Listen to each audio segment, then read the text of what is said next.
Hi, this is Brant Weinbach, and this is just a sort of last-minute notice. There's this online event that I'm going to do on October 30th. So what is it, Halloween Eve? This just kind of popped up recently after we recorded this episode, so that's why I'm adding this as a sort of thing to add on to this at the beginning of this episode. So anyway, it's my sister, Laura Weinbach, and me, and we're going to do a sort of online Halloween party of sorts. It's called Weinbach Spookfest 2021, and there's going to be a costume contest, and there's going to be Halloween songs that we'll do, and we're going to and ghost stories and stuff like that. Maybe some candy discussion. And you can get tickets at rushtix.com, so that's RUSHTIX. If that doesn't make sense or you're not finding it that way, I'll have a link up. Go to my Twitter account, which is Brent Weinbach on Twitter, and I'll have a link for it there somewhere. So look for it there, or probably maybe even on Instagram as well. So that's Brent Weinbach Comedy. And so that's it. Just wanted to mention that, and it's an online event. It's going to be at 7 p.m. Pacific time this Saturday.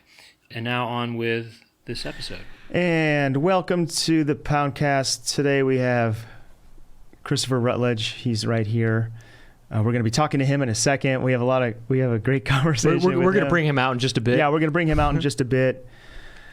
But we want to just give a quick shout out to our sponsor, our loyal sponsor that we love dearly, Louisville Vegan Foods. LouisvilleVeganFoods.com is the place you want to go if you want to get their jerky and their other products. If you want to get instant access to their jerky and other products. Yeah. You just go to LouisvilleVeganFoods.com and use the code word Poundcast to get 20% off. That's right, Brent. You got it right. You hit it right on the money. I've been practicing. Mm-hmm. And I mean, what else is there to say about this stuff? It's bagged in the United States. United States. And we'll get into that later. And it has got a shelf life of 9 months. And you know what? It could be a cool Halloween costume, you know? If you buy enough bags, you can just cover yourself. First of all, you're going to want to eat the product inside because it's so delicious. And then when you're gonna have all these extra bags laying around, you might want to make a costume out of it. That's a great idea. Say, look, I'm a Louisville vegan jerky display. I'm at the store where you can get it at the store, Sprouts, Whole Foods, other locations. And so check them out. That's a great way to support the Poundcast. Okay, Brent? Yeah, it's great. All right. And And another thing you could do if you want to support the Poundcast is go to patreon.com/Poundcast. And if you sign up there, you'll get instant access to all the After Dark extended episodes. And there's one today with Chris that we will be talking about Halloween costumes and all kinds of fun stuff. Do you remember what we talked about? Mashups. We just talked about it. Mashups, TED Talks. Mashups. Smash Mouth. Smash Ups. Smash Ups. Yeah. Talked about it all. So support us there. LouisvilleVeganFoods.com. Use the code word Poundcast. And but if you don't, if you can't afford that, we understand. Just thanks for listening. What else could they do? Give us a rating on iTunes or something? Please do. Yeah. If you like the show. Yeah, if you like it. Go to Apple Music and rate it. Yeah, give us a rate. Give us a rate. We're going to talk about animation and the cool, brilliant work of Christopher here. If you want to see video too. If you want to see video of this show, where do you go? YouTube.com/ThePoundcast. And we also have a Discord that, the link to that will be in the description of this episode. And Instagram, Twitter, all that. On Discord, I usually post the guests coming up, and some cool questions came in for Christopher today. So that's a fun place to be. Thanks for those. If you want to interact with us.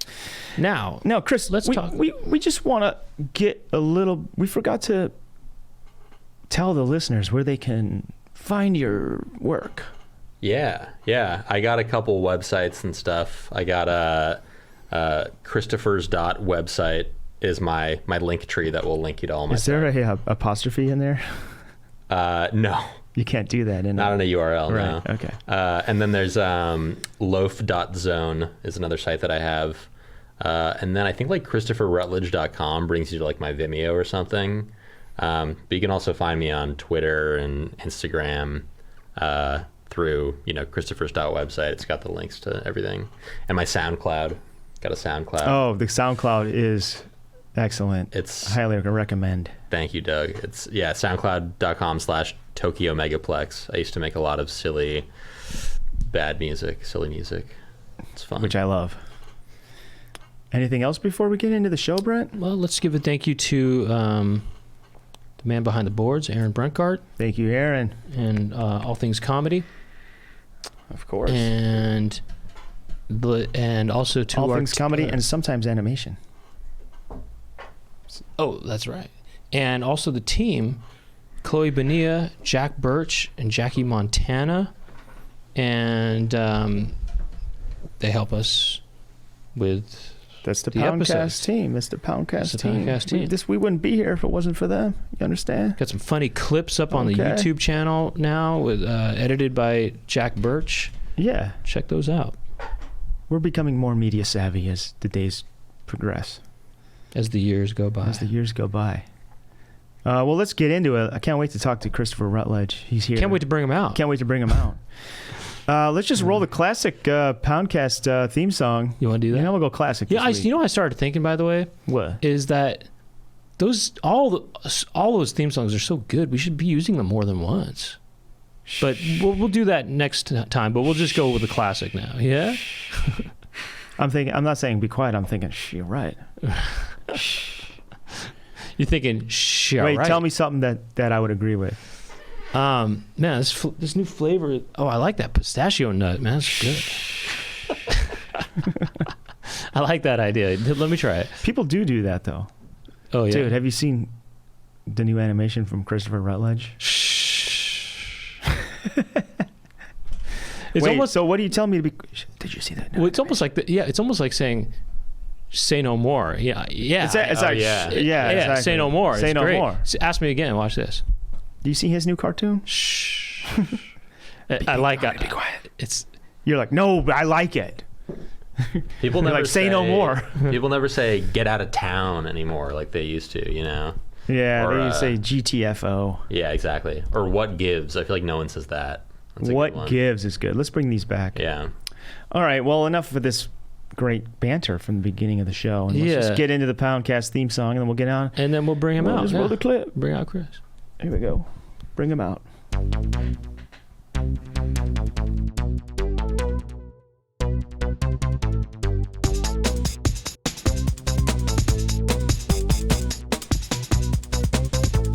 Doug and Brent talking to each other. Doug and Brent, what will they talk about today? Doug and Brent are talking to some pimples. Doug and Brent will talk to their friends. And Doug and Brent talking on the Poundcast. Welcome to the Poundcast. Is that the camera we're looking at? Yeah. This is DJ Doug Pound. This is Christopher Rutledge. Welcome to the show. Thank you. Brent's not here yet, but we hope he's okay, and we're just gonna start. We're gonna start it old school style with just me as the host. Nice. Because if you go back in time to the early days, it was just me, and I would get two different guests because then it could be a way of me not being able to chill a little more. Yep. Let them kind of like talk once in a while. Now there's more for me, so. But now there's more for you. So Chris, let's just give the viewers and listeners a little backstory. We met because of you do 3D animation. Yep. You do animation. You're an animator. Mm-hmm. I put a link to your reel which is like nice. just kind of mind melting, that reel. Yeah. I do kind of want to talk about how you can do some of that stuff. Totally, yeah. Happy to nerd out about that. Yeah, but yeah, me and Sir Spence, we wanted to do an animated music video for March of the Ding Dings. We had this whole idea kind of laid out, like this vision of what that video would be. And I asked, I just went to my number one animator that I knew, Cole Cush. And he's like, well, I'm kind of busy now, but I have this colleague, Christopher Rutledge. You should hit him up. Or he's like, I'll see if he wants to do it. And then he put us in touch, and then the rest is history. And the video turned out just as cool, or even cooler than my wildest dreams. And Hell yeah. you had a few people help you with it too, right? Yes. I should definitely give them all a shout out. There's David Meller, who goes by Mellow Mograph on Instagram and stuff. Peter Javidpour, very talented friend, works for Snapchat, used to work for like video game studios and stuff, and makes a lot of character stuff. And then TJ Pulliam he was my old roommate actually in New York, but he does a lot of the same stuff, and we work on a lot of jobs together, and he's very great. So yeah, mainly the three of them with animation. These guys are, and you, at that time you were based in New York when you made it? No, well, it was like the beginning of COVID. Was it the beginning of COVID? No. It was like mid-COVID. It was like last December. Yeah. So I'd moved out of New York, and I was like kind of living in like Vermont and Indiana a bit, trying to be a little bit more, remote, avoiding the virus. Oh, okay. Yeah. So But then I basically moved out to LA during making the video. Like in December, when I got in contact with you guys, I thought, okay, I'll crank this out in like a month. That was way too ambitious. And it took like 4 months, and I did the move in like February, drove across. Brent's here. There he is. We just started, Brent. We couldn't wait. Couldn't wait any longer. So when the quarantine when the pandemic started, you were like, you lived in Vermont? Yeah, well, I was Indiana? I was living in Brooklyn. Basically what happened was I was living in Brooklyn, and I escaped with my girlfriend to my parents' basement for a bit outside of Boston. And then I went and like stayed at like my like grandparents' lake house in Vermont for a little while. And this is like, at this point I was like totally set on just like, I love the remote life at this point. I don't want to go back to work in studios in New York or anything like that ever again. Like I'm very happy with being able to like jump in the lake after kicking off a render or whatever. And then her parents have a place in Indiana, so we went out there for a bit, and we're just kind of moving around. And then it was about a year of that, and we were like, we'd saved a bunch of money from living with our parents basically, and we decided to move out to LA where we had a bunch more friends and stuff, and change it up a little bit. Now you're just a California guy. Now I'm just a California guy, yeah, ever since February. And you're going to bleach your hair soon? Yes. I was going to do it before this, but I ran out of time. So you got to get that Doug look on. Yes, absolutely, yeah. No one ever bleaches the beard and then keeps the top dark. That would be interesting. Could be a look. Yeah. Oh, yeah. You could do that, Doug, if you dye your hair black. Dye the top. Well, I can't really grow a beard, so. That'd be interesting. Oh, you have very much a lot of sort of beard to me, in my mind. But maybe there can be a guy who does it too. Maybe you. Yeah. Maybe you should dye your beard. You should bleach your beard. I'll bleach my beard and I'll shave my head. So people will think, yeah.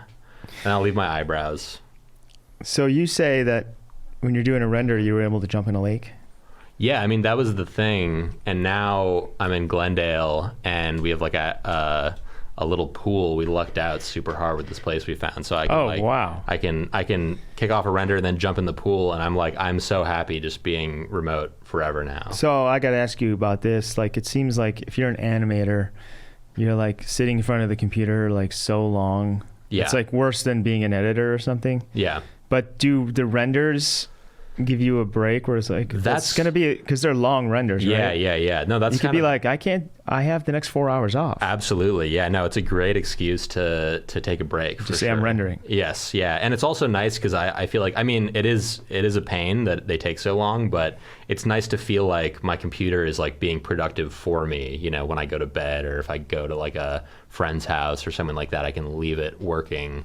Oh, you know? a render can take a whole sleep length. Oh, it can take way longer. I mean, some of these, like for like feature films and stuff, these renders, if they did it on one computer, you know, would take like hundreds of years, like to get like a whole film done. But they have like tons and tons and tons of computers that all render like frames simultaneously, and a single frame on a single computer will take like anywhere between 2 to like 24 hours usually. For one frame. For one frame. Wow. Yeah. How many frames per second are a modern feature animation? They're all pretty much 24. Yeah. So yeah, it's a lot of frames. So if can they make more frames per second and make the movie even smoother? Make those They could, Pixar but movies it would even- look weird. Like, you know, you've probably seen It those wouldn't look right. TVs that, like, you know, do the motion Oh, it smoothing would do stuff. that kind of thing? Yeah, That, like or- soap opera look? Yeah, or there's the Hobbit movie a couple years ago that they released in 48 FPS, which, like, everyone just said was super uncanny and jarring. I hated that. Yeah, I kind of want to see it. Some people but- liked it, but that made me... It just looked like you were looking at a set. Yeah, it's very freaky. It's kind of. I don't know how Peter Jackson could like look at that and be like, yeah, that's what I want. Yeah, no, it was not Did a you good see idea. that? No, I would never. Dude, you blend in perfectly with that background. Go back to Brent's camera. Look at Oh, that. baby. Even your left shoulder especially, that's like, It's like he's wearing a green screen look thingy. at that. Yeah, that left shoulder. I'm invisible. It's just I'm a floating head. Look at me, I'm a floating head. I'm wearing my Dave England shirt. He sent me this. Oh, okay. I just It's saw. not Grateful Dead, all right? I don't like them. It I looked like Dave a England. I thought you were wearing a Grateful Dead shirt for a And second. by the way, Chris wore merch of only previous Poundcast That's guests. right. See if you can guess who Yeah. he's wearing. If I turn Is it? around, it'll Let me give it take a away. look at the back. Is there anything on the back? It says at the top. So Well, it's a lute. Let's see. Just read the top. Oh, machine drum. Okay, got it. I could. No, the microphone was in front of it. I couldn't see the cover. The hat, I don't know if you'll get the hat. That's yeah. kind of a deep Oh, let me see the hat. Can you even read what it says? Berlin. Does it say Berlin? No, Bernie. Bernie Yeah. 2020. There you go. Yeah. It says Bernie 2020 in like black metal, death metal font. That's right. Yeah. But one of our previous guests designed it. I'll give you a hint. He would be a colleague, a contemporary of Chris. Oh, Steve Smith. There Yeah, you go. There you go. Nailed it. Shout out to Steve. All the animators know each other. Yeah. Oh, is Yeah. is that true? Yeah. It seems like Yeah, it. I've been a big fan of Steve ever Must since be I was in college. Kind of a small Yeah. community, I guess. Yeah. No, I mean, there's also like, it's specifically like people doing animation and like sort of like making stuff for Adult Swim and, you know, adjacent properties. So, yeah, I know Steve and Cole from the internet and, you know, a whole bunch of other people I'm sure you guys know. And your stuff, like when I mention you to people, they're like, "Oh, that's the guy that does like the floppy." Yes, the floppy characters. You're floppy. That's sort of what Not I just- put in my How bio did you get? now. Yeah, how did you It's get not in? just- yeah. How did you develop that? Or you just? Yeah, how'd you get into that floppy style? And it's not just floppy. It's also it appears to be more tangible than. Yeah. Oh, Mushy. Oh, look at that. That's interesting. Wow. Oh, nice. Oh, you keyed him out. skiing you out. Perfect. I was almost going to say. Oh, Give so that a shot. just on a side question, when you do Brendan Walsh's show, are they just keyed out on that red No, curtain? Green screen. Green screen behind it. Oh, green screen. Okay. But there's behind the scenes. there's a tangible kind Yeah, of yeah, quality yeah. that it looks. It doesn't even look like computer graphics. It looks Right.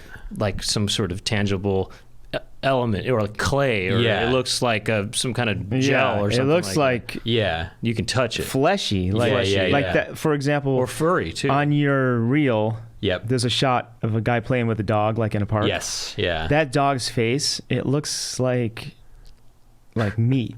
Like yeah. Some people thought it was a costume. How do you do that? There's a shine to the thing. Yeah. That looks realistic. Right. Yeah. No, it's fucked up. It's a combination of things. Yeah. No, I mean, I love it. People definitely. I think it's similar with Cole, where people find it to be uncanny sometimes and upsetting, but I like it. Yeah. I like it. I think it's funny and upsetting, but like still like there's something like so compelling about it.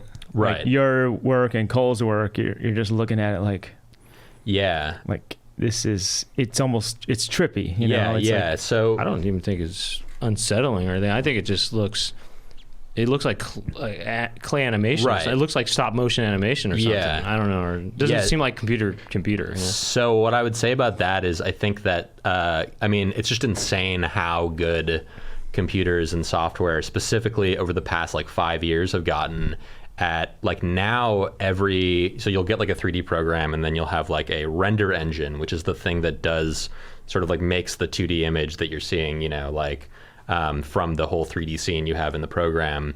And essentially what all render engines are doing these days for the most part is just like a full-on like light simulation. So it's all like very physically accurate, and they're very good at making stuff like that sort of, you know, models the way that light actually behaves and materials actually behave. So you can make any sort of material that you know, like can see in the real world that, you know, you want. So if you want to make stuff look like claymation, it's really easy to do that now, you know. Is it harder to make stuff look the way, or does it take more time to make stuff look the way your stuff looks? I think these days it's just sort of what computers have gotten really good at.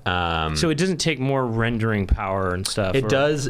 I mean, it depends on exactly what you're making, but yeah, no, I mean, the thing is that like computers have gotten fast enough and the software's gotten good enough to where it is achievable for a single person like me to be able to render stuff like that. Whereas literally 5 years ago, you would need a giant studio with hundreds of computers to be able to make anything remotely close to that, you know, in a reasonable amount of time. Or you'd have my single computer rendering for like, you know, 3 weeks instead of like overnight to get a shot like that. So yeah. So let me just get this question out of the way. Most boring question. What software do you use?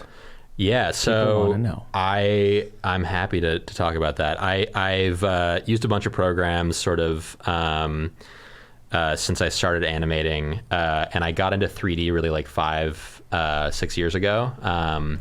And I started off with these programs, C4D, which is what Steve and Cole have used a lot, and Maya, which I learned a bit in college.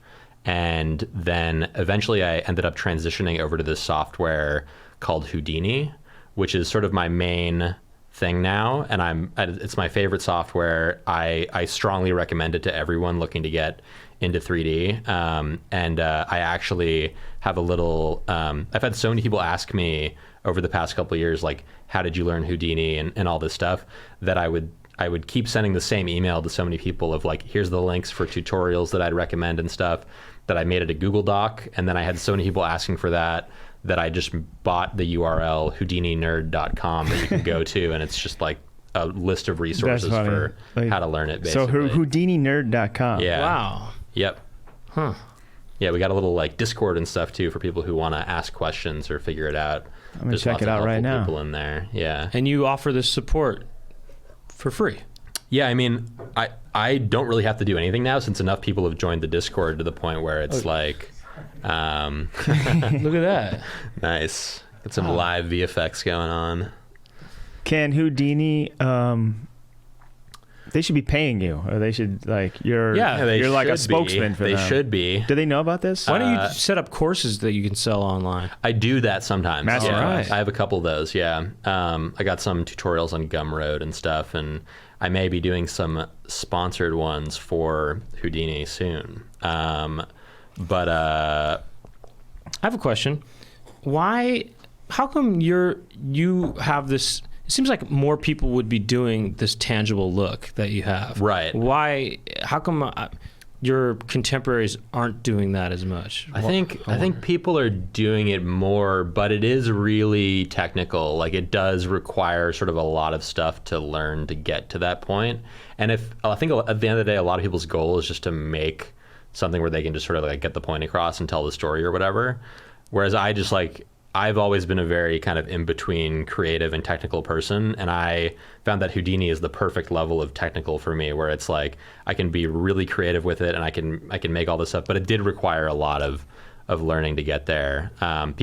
You have to really know a lot about light, right? Yeah, I've learned, I'd say, a lot about like cinematography and lighting just through doing 3D. Well, I think I watched some sort of tutorial videos of yours on your. You just have them up. I think. Yeah. You don't or kind of just behind the scenes stuff, or you show you how you make stuff, and it seems really complex. Yeah. And speaking of that, you did the March of the Ding Dings video. Yes. You were designing the characters in virtual VR space, and there's a video of that. Yeah, I put that on my YouTube. And that's insane. So how do you create a character in VR? Yeah, I mean, that's really cool. That's another really awesome sort of emerging technology in the 3D sort of animation tools. So real quick, when you're doing that, do you have VR and you're standing in a room and you're just like... Yes. You're just you're like a sculptor, like in that's space? the thing is like it's so hard to learn how to like model stuff on a 2D screen where you have to like it's like playing a video game. Right, you have to keep twisting it around. Yeah, and it's much slower and like less sort of expressive compared to like just drawing on paper or like sculpting with clay or something like that. Whereas in VR, you're actually in 3D space. You have your hands, with the controllers moving in 3D space. So I can just be like, okay, I want to make a character. Like, I'm going to like create some clay out of thin air. And then I'm going to like make a big blob here that's a head. Then I'm going to like push in the cheeks a little bit. And I'm going to add some eyes here. And you can see me do it. It works that. Yeah, it's just like that. Like you're like sculpting and it's the kind of thing where I've been able to just like, show it to like my mom or dad, and they can just pick it up, and yeah, it's way more intuitive. Are you ever like in VR and you're like, I'm gonna kind of like do a little something like this, put some boobs here, and then do you ever go like this? I'm sure there's plenty of people. Kind of go like this, and then you kind of add a couple more blobs right there, and then kind of like. And then you kind of do this. You kind of do this, and then you kind of say push, and then something comes out, and then you do a little bit of this. A little bit of this. It's not a bad idea. And then you kind of go back. You put this back up in this, and then you close it back up, and there you go. And then you got a comedy bit right there. Yeah. No, I mean you could make that a video, and then that'd be good. So, but you're able. You can be that precise in the VR space. Well, that's the thing too, is you can scale up what you're working on a bunch and then work on little details, and then you can scale it way shrink down, it back down, and then do like the broad strokes and stuff. So and then like when you're in there and you say you made a little guy, like a little character, how do you export that? How do you save it? Is there like menus up in there? Yeah. There's menus. You can also import do you have those little guns?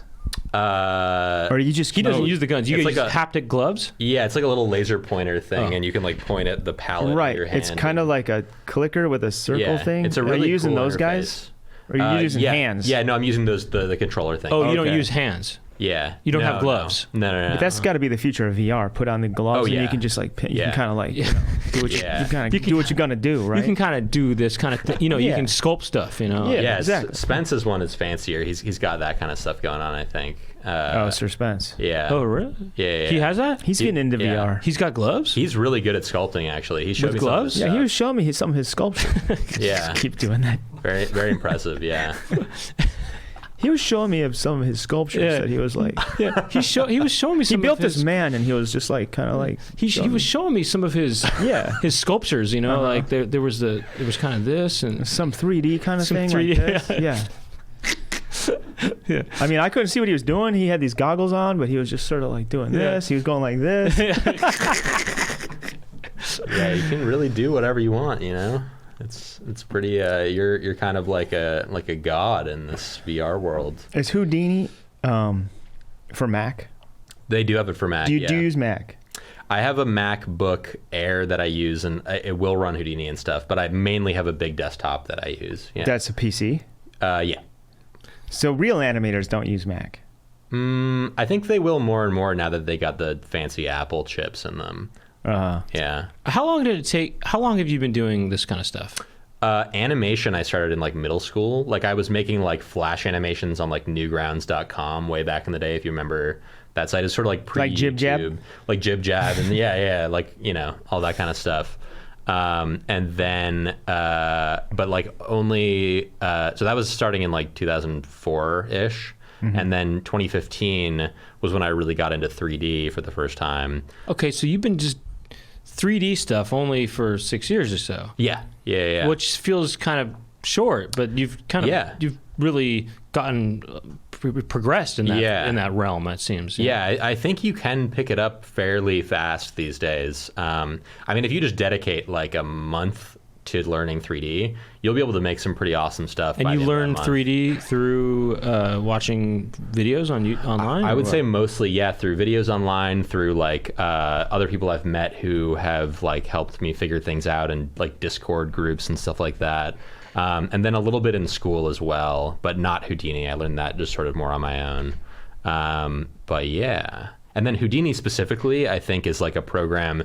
It was originally sort of more meant for doing like explosions and like effects and like things like that for movies, like simulation stuff. And so that's where sort of the floppiness kind of comes from in a lot of my stuff, is like I have all those tools right at my disposal with Houdini, whereas they're a little bit harder to get in other programs, I think. When you make something floppy like that, is that turning down the gravity? No. So it's like or making, you could, when you make a 3D object, I mean, we can get into the weeds. Yeah. So this might be boring, but just one real quick question. If you want to make something like Jello-like, yep, can you choose what the material is of the character and make it be Jello? Yeah, I mean, you can basically, or like whatever, or you can choose silicone. Like sort of what kind material. Oh, there's preset sort of textures and materials you in can there? do sliders, like make it hard as a rock. Because I got the like sense hard as me, or you can like when do you use your hands for that? If you're trying to make it hard, or if you're trying to make it more floppy? Like control the stiffness. Is it trying to be flop? You can change the rest length. You can make it so it can like kind of expand and exactly. Those are all the settings. Yeah, it's like stiffness and rest length. But here's the thing. I got the sense that you didn't. They weren't preset sort of textures and stuff, that you had to manipulate a lot of things to sort of get what you wanted. Yeah, I mean, you do. There's certain presets. The presets are kind of broad. There's like balloon and like cloth and like, you know, I don't know, like soft body. But it's like if you want it to be like Jello, then you would tweak the soft body to be, you know, have this much stiffness and this much shear and things like that. And then if you want like a cloth, I mean, there's tons of different kinds of cloth. You could have like a burlap, or you could have like a silk. And so you would tweak like, you know, the bend stiffness and things like that to be different, for like have it be a lot less for silk and have it be a lot more for something like burlap. How fast is, like, when I know After Effects, so if I want to do a relatively simple compared to what you do, like 5-second animated thing, I have to turn the resolution down to like a quarter or an eighth, and then it still kind of takes a minute. Like how fast can you see? At least, like, is it start at the wireframe level, or what? After Effects is really slow. Like, it's just kind of a slow program. I think that Houdini is much more optimized for like modern PCs, whereas After Effects is still sort of designed for like single core sort of like computers, you know, from like the late 90s when it was mainly developed. So it's, you do get like a real time, you get a viewport, and it kind of is like game engine quality graphics. And then when you want to render it, then you'll sort of see it like go from low res to high res as you're doing. But like, how quickly can you see like a little low res temp? Yeah, like instantly, pretty much. Oh. Yeah.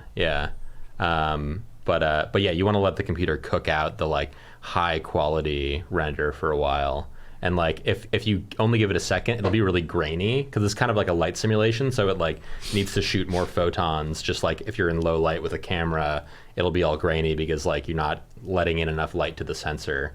So it kind of resolves slowly and goes from being really noisy and grainy to being nice and clean. And that's what you want to like kind of let it spend time overnight working on.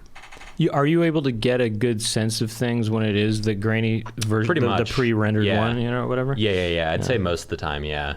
Although it can get tricky for sure if you're like have a really complex scene with like smoke and skin material and refractive glass and liquids and things like that. Like those will take a lot longer to sort of give you a preview and to render. So you got to be kind of clever about it sometimes. And just for my own ego, can you tell us? So you took March of the Ding Dings to Berlin to an animation festival? Yeah. Got to give it a shout out to Pictoplasma. They're like one of my favorite animation festivals. They're actually not strictly an animation festival. They do kind of all character related stuff. So they have like people coming to do talks who like design like costumes of characters and like just all kinds of stuff. But Brent could do one of his characters there, maybe. Yeah, totally. Yeah, you could bring some characters to Berlin. That'd be pretty sweet. Can you do one of your characters right now? Good for this taste. Yeah, which one you want? Brent. I want to see Brent from Poundhouse. Hey, it's great to be in Berlin. Thank you for having me. I've always dreamed of being here in Berlin, of taking down the wall. I've always dreamed of taking down the wall. Thank you. Anyway, my Nice. tangent. So I would you love showed that. Yeah. that was, but I'm just saying that was cool that you showed, Yeah, no, it was great. showed I mean, the video and it turned out well. Wait, you and could bring a people liked character there? it.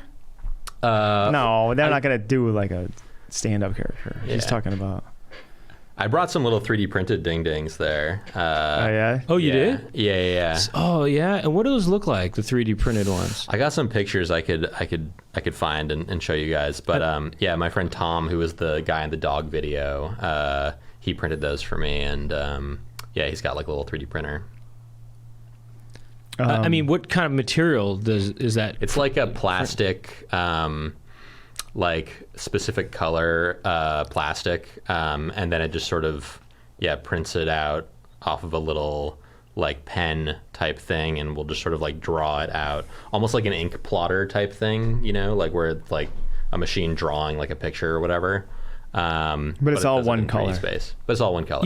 Okay, so this is probably something I don't know how much you know about, and maybe I don't know if you know, but 3D printers, don't they need special ingredient? It's not just ink that you need. There's no ink at all. It's like Right, but you need materials. It depends, yeah. But if you're going to just try to make something, you need whatever material it's going to be made out of. So what do you do? You do fill it up with a certain sort of gunk, and then I don't know. How does it work? You know what I'm saying?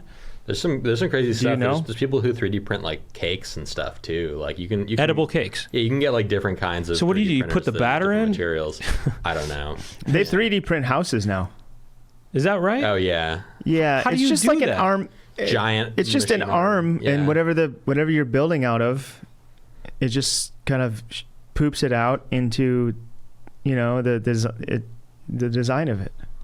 So it just does it little. Print- It's like printing a picture, but it's going up. It does a layer, and then it does another layer, Yeah. then another layer. and maybe it just keeps printing going up. is sort of I don't know, gives the wrong impression in a way, because you get, I mean, when I hear the word or the phrase 3D printer or whatever, I'm thinking of some sort of contraption that spits out a 3D, a full object. Yeah. Right? But really it's just a programming a robot to construct something. Yeah, and it's not gonna 3D print like a computer or like a pen or like something that is made of multiple different kinds of things. It's just gonna make a 3D representation of that thing Right. with one Or there might be material. like a plastic thing, Yeah, if it yeah. only uses plastic. But Yeah. for example, a house, it's just a robot arm or something like that is picking up the wood and placing it, hammering it. So really, it's just No. It's the 3D house. There's no hammering. It's imagine the house is made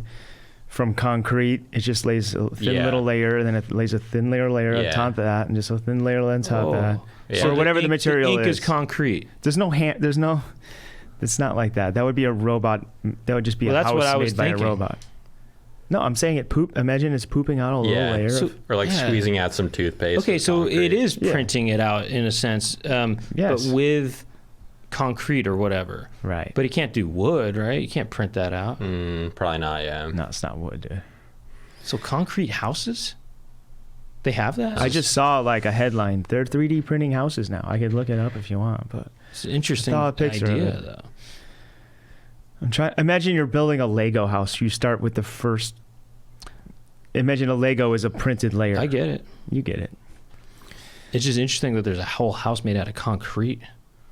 Or whatever the material is. Maybe it's not concrete. It could be plastic. It could be. What about liquid wood? That would have to be. Think I don't about know. that. I don't know. If That it hardens. Liquid wood that hardens. is even possible. I bet they. I That'd think be they do have cool. liquid wood, but and it hardens. Now you got me looking at 3D printed houses. Yeah, It's just like little layers. They build a wall. It's not like everything inside it, all the appliances and everything. It's just the shell of it is just made like you taking a tube of toothpaste, you put a layer down, and then you wait for that to dry, and then you put the next layer, and then you keep going. Yeah. There you go. All right, well, let's get to the questions. I told the Discord that you were going to be here. Oh, nice. And Videodrome TV asks, how did you hook up with Off the Air? So you had which is like, have you seen Off the Air? Is that the Adult Swim 4 a.m. slots? Yeah. It's this really cool show. Yeah. It's just sort of like weird late night montage. Oh, I thought that was just the slot that they have the infomercials. No, there's a show called Off the Air, and it's late night. It's like a compilation show where they have different people make different little shorts for it, basically. But a lot of it is they kind of license from YouTube. Yeah, also that. Or they did more so early on, and then now it's mostly commissioned stuff. Mm-hmm. That was super cool. That was my first I don't know, short that I made after I graduated from college. So I made my thesis film, which is called The Loaf Zone. That was like a 4-minute ambitious thing that was like my senior project. And where did you go to school? So I finished school at my second sort of half at a different place, but I finished school at the Pratt Institute in Brooklyn. Where'd you start? I started at the Rhode Island School of Design in Providence, RISD. And so I have a lot of friends from both. Heavy hitters, those schools, I hear. They're all right. They're okay. I mean, I would say I learned most of this stuff on my own also, like, especially the Houdini stuff. I did too. Like during people whenever they ask about college or something, I'm like, I know. I don't have any advice. I pretty much learned it. You just gotta like learn it. My advice is like your own. The thing is, I feel like you can go to school and learn stuff on your own, or you can just learn stuff on your own, but you can't just go to school and not learn stuff on your own. You know, you won't be really any good that way. Okay, so you did your thesis, and did you get an A? I got an A, I Nice. think.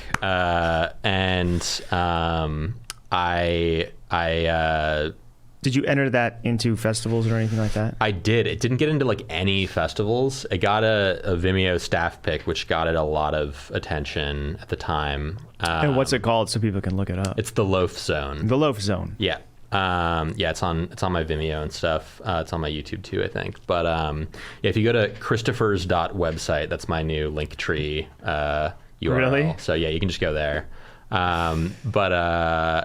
So that's got the Loaf Zone. It's also got Sensitive Hearing, which is my short that I made for Off the Air. And basically what happened there was my friend who I went to RISD with originally, Rebecca Schenfeld, she's super cool. She works for Adult Swim. But she was interning for Adult Swim like right after she graduated in 2015. And once I came out with my once I came out with the Loaf Zone, she shared that with Dave Hughes, who makes Off the Air, and he also runs Adult Swim Smalls, which is like all their sort of like little shorts they put on YouTube now, which are both fun. So he asked me to do, if I wanted to do anything for those, and he mentioned the Off the Air episode Sound was the next one they were doing. And I've like, you know, I thought that would be a great fit because I've also like been a music guy, you know, since like high school as well, and have like done a lot of Ableton stuff. By the way, you have really cool music on your SoundCloud, which you might as well plug, which is Tokyo Megaplex. Tokyo Megaplex on SoundCloud. Yeah, which I don't do a lot of anymore, but was very useful kind of skill to learn for making shorts and stuff.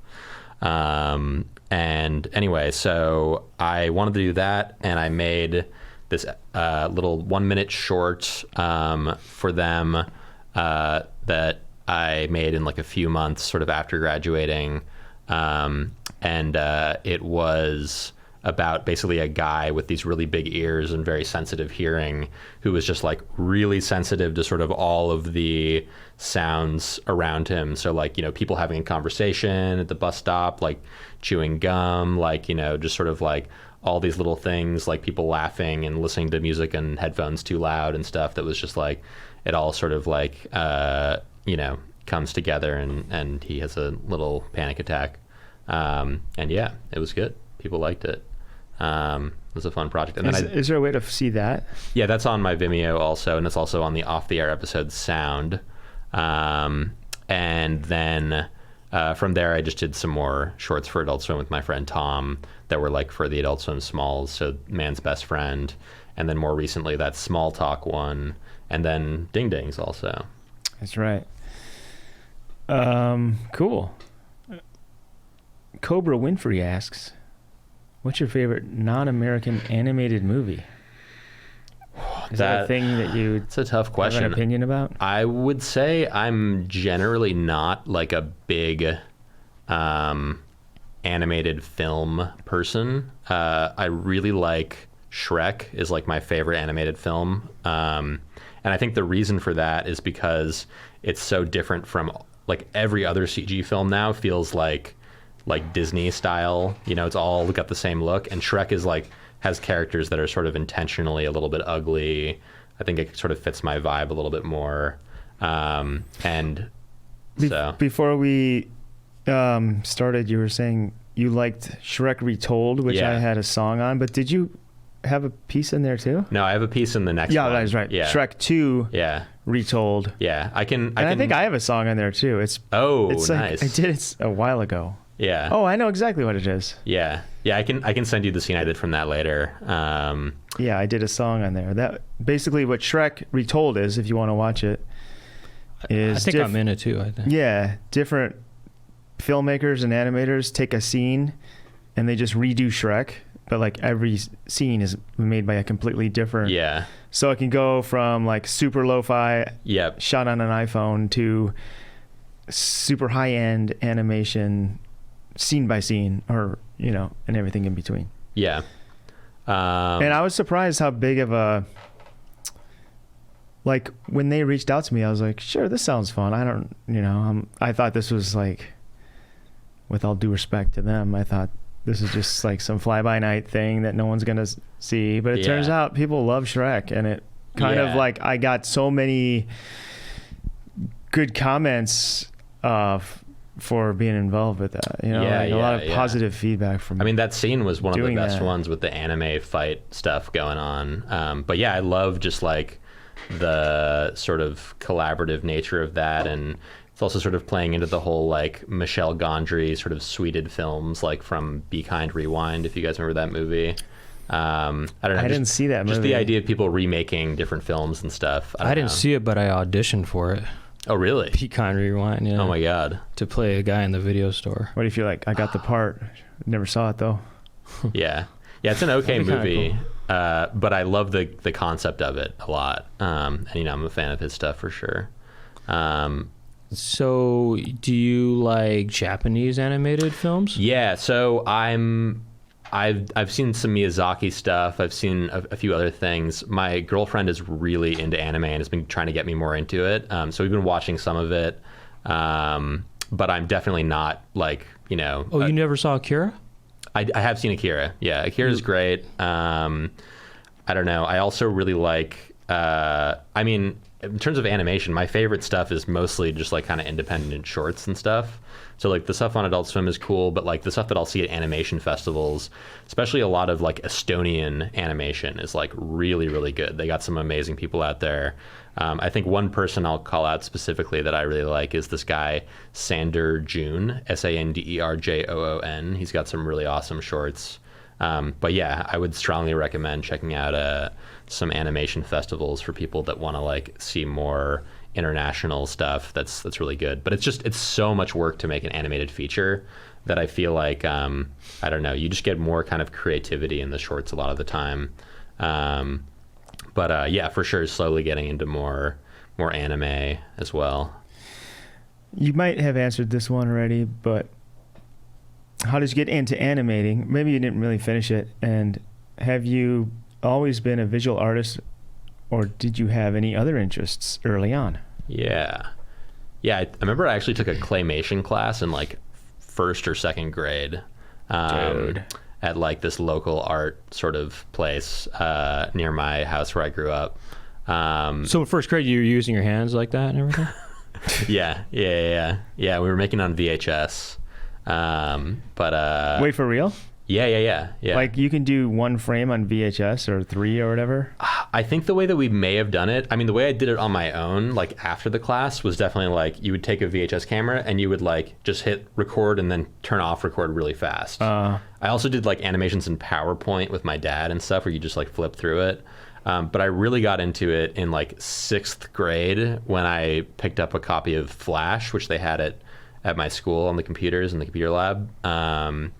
And I was really inspired by like Newgrounds.com, FlashPlayer.com, like people. I realized for the first time kind of then that like, oh, people can actually make animations. Like you don't need to be like a giant studio like Pixar or whatever. And there's like people who are like, you know, I was like 12 at the time, and there's like people who are like, you know, between 12 and like 18, like making most of the content on that site by themselves. And I was like, oh, this is like an achievable thing. So that's kind of what inspired me to get into it. It was like seeing that it like you don't have to be this crazy, you know, massive corporation to be able to make this stuff. You can, you know, and a lot of that stuff is terrible, but at the time I thought it was great, and you know, you could get it on the internet for free, which was cool.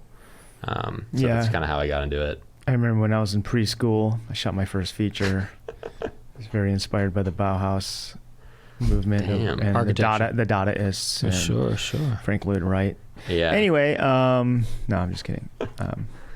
That's pretty amazing. In first grade, you're doing claymation. Yeah, I mean, not really, but yeah. I was making claymation in my pants. You know what I mean, right? I'm sure I was too. I was making claymation in my diapers. I had how do you deal with an animation? Do you have to deal with writer's block as an animator? Yeah, I think so. Or art block or whatever. Yeah, I don't know. You just jump in the pool and twist up a fatty? Exactly. Yeah. I mean, that's definitely one way. I don't know. Go to a rave, go to a rock concert. I'm definitely like inspired sometimes and not so much other times. I don't have a great answer for that, but I do think that the most important thing is just to like, I think the main thing that's kind of kept me interested and excited about it is like the fact that there's this technology aspect to it that I can keep learning new things, and like new software is coming out every year that I can like try to ingest into my, you know, personal pipeline or whatever. You trying to make an NFT? I've done a few. I kind of I've dabbled in it a little bit. It was pretty crazy earlier this year, and then sort of died off for a bit and sort of making a comeback. But recently, the only stuff I've done is a collaboration with Takeshi Murata, who's a friend of mine. And the cool thing about that is the dog basketball one. The cool thing about that was like we wanted to make that for such a long time, and he's like a kind of a fine artist, digital person. That's the dog that does the slam dunk, and then his body kind of like melts away. Exactly, yeah. And so cool. he basically was making fine arts stuff, and then like we wanted to make this dog animation for one of his galleries, and the gallery was like, well, we can't really sell this, like nobody's buying video art, you know, so can you guys make a sculpture instead? So we made a zoetrope, like a 3D animated sculpture thing. That was cool, but we wanted to make something with this dog. Like we kind of wanted to make a little short film. Anyway, finally NFTs kind of became a thing, and suddenly like everybody wants to buy video art. So, you know, it was the perfect chance for us to get to kind of collab on this thing that we wanted to make, but didn't really have the time or, potential to make any sort of like living off of it or whatever. So yeah. I just had a thought bouncing back to the previous question about animation block or writer's block or creativity block. I always find that like being with friends and kind of riffing and, you know, being in a social situation is like, that's when I'm most creative. Totally. Like the least creative thing to do is sit by yourself in front of a computer. That's true. Yeah. I mean, sometimes if I'm in the zone and I'm working on something, I can be pretty creative, right? Like editing or maybe making a song or something. But right. a lot of times I'll have like little songs in my head, or I'll like have all these ideas that I'm out in the field. I'm not at home. Yeah. And there needs to be some kind of app or VR thing where you have these like you're bouncing off, you're in that space of like riffing with people, but they're all like digital. Well, I'd say there is an app like for that. There is. It's the Notes app on your phone, which is the best, thing that. No, I'm talking about like I write down notes all the time. Right, I'm just saying. That's what I'm saying is like you come out with those ideas when you're out like on the subway listening to some of the conversation. Make sure you write that stuff down so that you can come back to it later. Like that's how I wrote my whole film, The Loaf Zone, was like, it was all just like a sort of like series of vignettes that were based off of just like notes that I had in my phone that I expanded. And like once you just have one idea, if you're totally open, then you're not going to come up with anything when you're sitting at your computer. But if you have a specific idea or something, that you came up with earlier, then I think that, sort of. I do that. I'm just saying. I mean, this is like a futuristic, ridiculous idea. Right. It'd just be funny to like go to some app where you can just like chat with bots.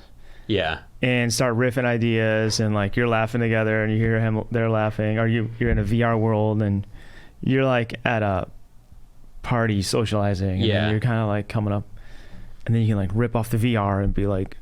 Right. It's kind of a good idea. That's a good idea, yeah. To have these bots that are catered towards your sensibilities in a way, and a lot of jokes, they're just, you kind of just one up the next person, right? Some jokes that we do, for example, together on this show. Right. We're kind of, and it'd be interesting if there was a robot that was, or a program that was able to understand how to one up somebody on a joke, or escalate a riff. That's an interesting idea. Well, as soon as that's invented, it's the end of the world. Yeah, then robots just write everything. Then they're fully sentient, and then they're like, I gotta get rid of these people. But I wonder if there is a sort of formula to it, though. That's not, just some sort of, I don't know, calculated way of doing that. Would that it could be programmed? Yeah, I mean there are like machine learning written like comedy, like sets and things like that you can probably look up and stuff, which I think are funny partially because they don't make sense a lot of the time. Right. But you could also like riff with like Smarter Child or like some like AIM bot or whatever, and like maybe get some ideas from that. Even I know a lot of friends who will riff not with friends but just on their own. They'll like come up with voices and stuff, and they'll make whole sort of shorts like based off of those after they're just sort of like doing it for a while. But it is much harder on your own, I think, for sure. Here's another question. What's one of your favorite animated scenes from any movie or show? I'm going with the drone chase set piece from Incredibles 1. Is there something you have an opinion on? Probably something for Shrek, right? Yeah, I mean, probably. I gotta go Shrek 1, the whole movie. Yeah, I don't know. What's the best scene in Shrek 1? It's a tough. I think it's probably like when they're showing up at the castle and it's like all Disneyland, but like, you know, totally empty, and like they run into the little like booth that does the Duloc song or whatever. Or maybe that fight scene that, you know, was the scene that you did in the music for in Shrek Retold with Bad Reputation by Joan Jett. But I don't know, there's a lot of great parts of that movie. I think my favorite Disney film has got to be The Emperor's New Groove, which also has like a ton of great scenes in it. All the characters in that are pretty funny. But yeah, I don't have a scene off the top of my head from a film. Okay. I'm Yeah, not a these big questions are animated film dwindling. guy. I like. Do you have one? I like this. There's this compilation film or anthology film or whatever. It's called Neo Tokyo, and it is Japanese. And there's one of the segments is called The Running Man, and it is cool. And there's a cool sequence in that it's a futuristic racer, and there's a cool sequence in that. So chew on that one to whoever asked that question. Here's a great question. Okay. It has nothing to do with you because Cool. It's from before I said you were coming. Do you think famous musicians make up parody versions of their hit songs when they use the bathroom? Example, Madonna singing Urinate instead of Holiday. Now this I can get into. Name any song. And Right. so maybe Michael Jackson's on the bathroom and he's like, take a shit is not my turn. It's just a turd and I can't squeeze it out. You know? It's got a But rhyme the though piss too. is in my bowl. It's got a rhyme though. But too. it can, you know, just make it fit. Yeah. If you want to make it rhyme, you're going to be here all day and there's going to be a lot of dead air. Well, if you're Yeah. trying to go do that, what you're saying, it's like Smooth Criminal. It's like, you know. Well, I don't know. Let me think. Let's think. How about you? Or maybe Michael, wanted to rhyme. Michael Jackson's looking at his closet. He's thinking about what he's going to wear. He's like, I don't know. He's like, but my jeans are super comfy. I gotta wear my pants, but I like to wear my Levi's. He I goes, don't know. will my jeans But my jeans are fit my cover? right. Will my jeans be my cover? Like covering his legs. I don't know. It's kind of hard because you have to rhyme it and you have to Just name any song. Okay, fine. Words, Susudio. songs. Go. Go. Studio, which is a word he made up. Okay, throw really a curveball at me. I got it. He's in the bathroom. He's going poo poo poodio. Yeah, there you go. And then the horn is like farts. It's like. Okay, how about? And then he goes, I take a turd. Instead of say the word. I take a turd. Right. Poo poo poodio. Right. That's good. And then how about a Sledgehammer, Peter Gabriel? That's like sludge. What is that? How does that go? What's the like? I want to be your sledgehammer.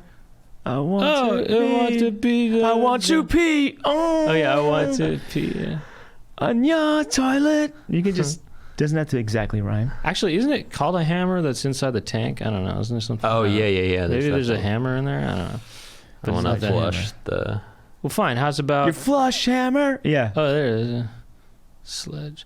What about how about a song such as, I don't know, I Love Your Smile by Shanice. I don't know that one. I love your smile, but instead she's just going do do do do do do do do do do do do. That's easy, yeah. It's ready to go. Yeah, but okay.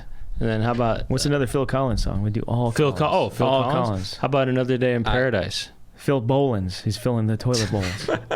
Phil Collins. Another Day in Paradise? Yeah.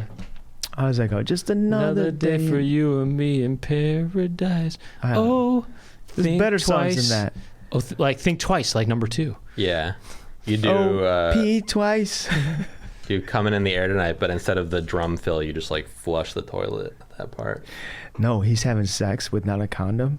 Oh yeah. And then he of pulls out and course. he's like, I'm coming in the air tonight. Because it's coming in the air. It's not going. Come on, Brent. That's a great one. I think it's good. And he used to keep the lyrics the same. You know? What does he say? No condom required. Instead of like no jacket required. Is that from that album, right? Yeah.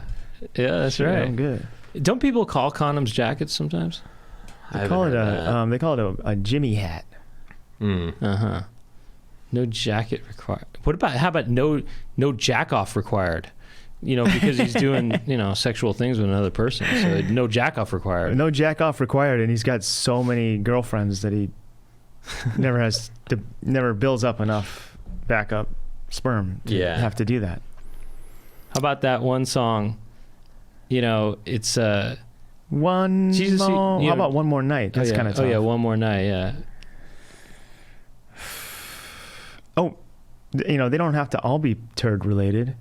He's at dinner, and they have a huge feast, and he's like, I'm stuffed, but I gotta get one more bite. I gotta get one more bite. You can't eat forever.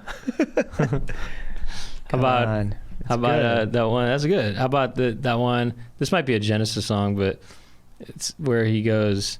It's like, Jesus, he knows me and he knows I'm right. Jesus, he knows me and he knows I'm right. He's been telling me everything's gonna be all right, but he's hungry again. He's thinking, Jesus, he knows me and he knows my bite. Or, I Who? know. Huh? What song is this? Smash Mouth?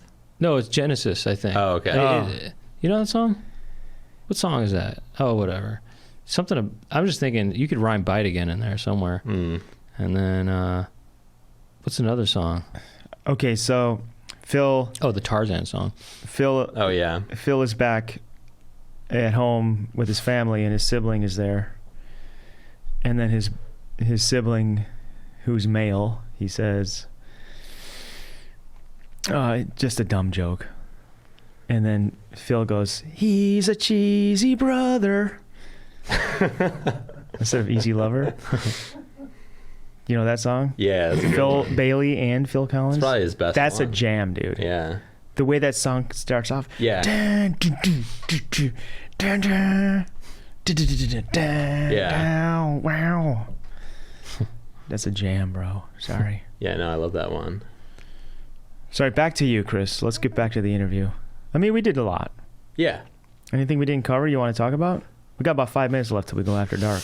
By the way, do you want to stick around for after dark? Yeah. Another for sure, 30 yeah. minutes or so? Yeah. Or any Phil Collins song you want to mention before we...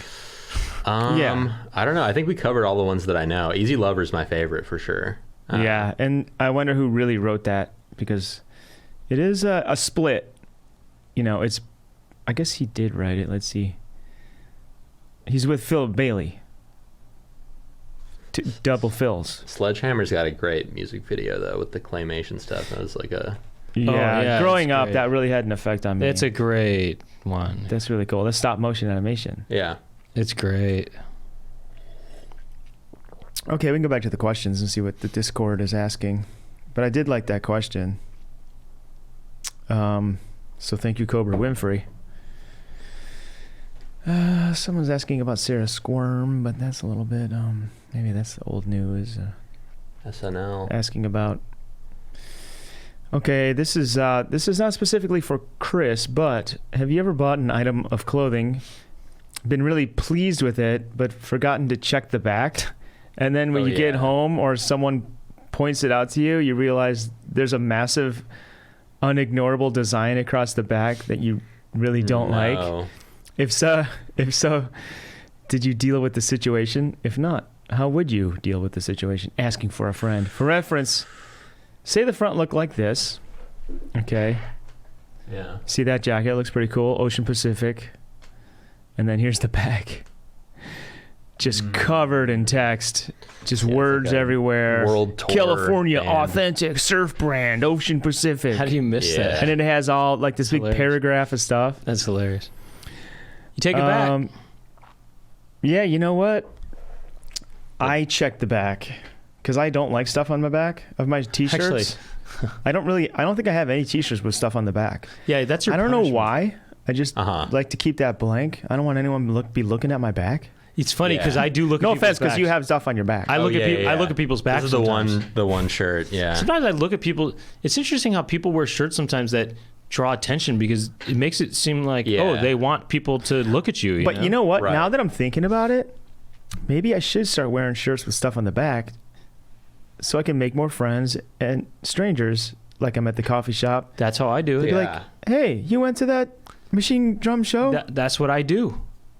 No, you don't. You don't ever have anything on your back. No. I do that to people. I say, Oh, you wait till you what's see that?" something Yeah, that's got written on it. I talk to people because of what I see on their shirts sometimes. Mm-hmm. Yeah. I would look at you and think, "Oh, are you a hippie guy? Oh, I know some hippie guys." No, I'm just kidding. I mean, I specifically I guess I used to wear band shirts like all the time, but like in high school and stuff. But like now I would only wear this. I mean, here because, machine drum, but like if I'm going to a concert or something and it's like maybe similar music and I expect to get compliments on the shirt. yeah, or that's whatever, cool. Yeah, you yeah. know, but also like with a band tour shirt, like you don't want all the tour dates on the front of the shirt. Like I feel like it makes way more sense to put them on the back. All right. But it does make sense. I'm not saying that's wrong. I just typically, a band shirt's different with dates. That's kind of cool. But Yeah. Man. I like when there's something kind of minimal on the front and then the back blank typically. but- Yeah. Well, Chris, thanks for being here. Of course. Thank you. And stick around for After Dark if you want to keep listening to us talk to Chris. We're going to ask a few more questions about T-shirts, maybe stuff about cartoons, maybe something that has nothing to do with nothing. But if you want to do that, patreon.com/Poundcast. Easy to sign up. You can get instant access to not only this episode, but every episode we've ever done that has a After Dark version, which is a lot. So don't waste any more time. Celebrate the Poundcast with patreon.com/Poundcast. And we'll see you next week. Nice. Otherwise, if you don't do that. There we go.